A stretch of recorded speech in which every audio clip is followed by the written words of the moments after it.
Pernah gak kalian narik penumpang malam-malam, sendirian, di jalan yang bahkan gak ada Google Maps?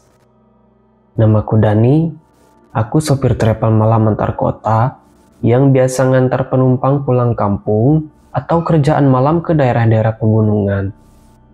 Aku udah sering ketemu medan ekstrim, kabut tebal, tikungan tajam, bahkan tanjakan tanpa penerangan. Tapi malam itu aku nyaris nggak pulang. Cerita ini tentang seorang penumpang terakhir yang aku jemput dan perjalanan yang seharusnya nggak aku lewati. Malam itu sekitar jam 11:47, aku lagi istirahat di SPBU setelah mengantar penumpang ke kota. Tiba-tiba HP ku bunyi dan ada pesan WhatsApp dari nomor asing dan dia bilang namanya Bu Ayu. Katanya dia direkomendasiin dari supir travel lain. Dia minta dijemput dari terminal Tawangmangu, tujuan desa Gunung Hening. Aku sempat berpikir, desa apaan tuh? Gak familiar sama sekali. Tapi katanya, sekarang udah ada jalur alternatif baru lewat hutan, dan lebih cepat. Aku cek di Google Maps, dan jalurnya memang ada, walau sempit dan gak banyak yang pakai. Bu Ayu nawarin bayar double tarif malam. Ya udah, karena aku lagi sepi orderan, aku terima juga. Jam 12:30 malam, aku sampai di terminal. Seorang ibu-ibu berdiri sendirian di bawah lampu penerangan. Bajunya sopan, rapi, dan matanya terlihat sayu. Dia bawa tas besar dan kotak kecil, seperti kotak sesajen. Dia masuk mobil tanpa banyak bicara dan duduk di kursi tengah lalu mengatakan, "Langsung ke Gunung Hening ya mas, saya udah ditunggu."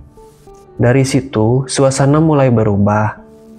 Saat masuk ke jalur alternatif, aku langsung merasa ini sepertinya bukan jalan yang biasa. Pohon-pohon besar di kiri dan kanan tinggi menjulang dan gak ada lampu jalan. Gak ada kendaraan lain, dan sangat hening. Radio mobil tiba-tiba menyala sendiri, memutarkan suara kayak doa-doa Jawa kuno. Aku coba matiin, tapi 5 menit kemudian, nyala lagi. Lalu Bu Ayu bilang, "Biarin aja mas, itu tanda kita masih aman." Semakin dalam, suasana semakin aneh.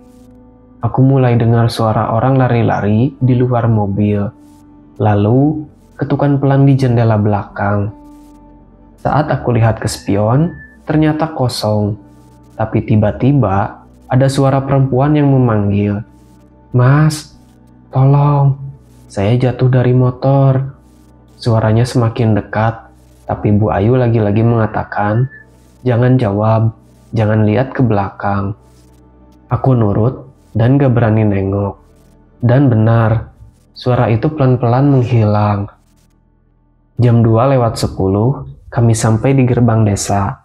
Tertulis, "Selamat datang di desa Gunung Hening."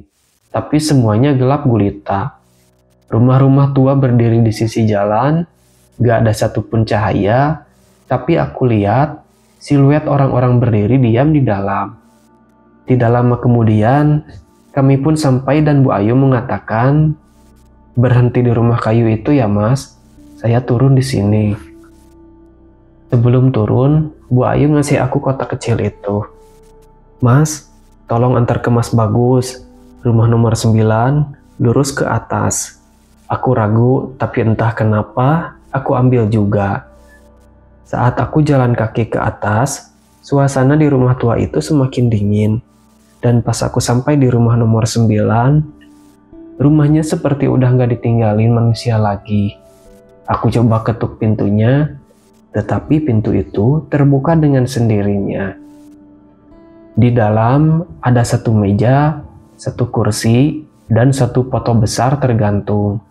Di sini aku melihat foto Bu Ayu, tapi dengan tulisan di bawahnya, "Almarhumah Nyonya Ayu Santika, wafat 1987. Aku langsung balik lari ke mobil, tapi tiba-tiba jalanannya berubah. Seperti bukan jalan yang tadi, Berkabut sangat tebal menyelimuti jalanan. Aku berusaha menghidupkan mobil, tetapi mobilku susah dinyalakan. Tiba-tiba muncul sosok bapak tua dari semak-semak, lalu dia menghampiriku dan mengatakan, "Kamu kenapa? Kamu ketemu Bu Ayu ya?" Aku cuma mengangguk. Dia lanjut menerangkan, "Bu Ayu sering minta diantar pulang sejak dia wafat dulu waktu longsor. Tapi gak semua sopir bisa balik." Pak tua itu membantu aku keluar dari desa dan dia berkata, "Jangan nengok, jangan berhenti, dan jangan jawab kalau dipanggil." Aku nurut.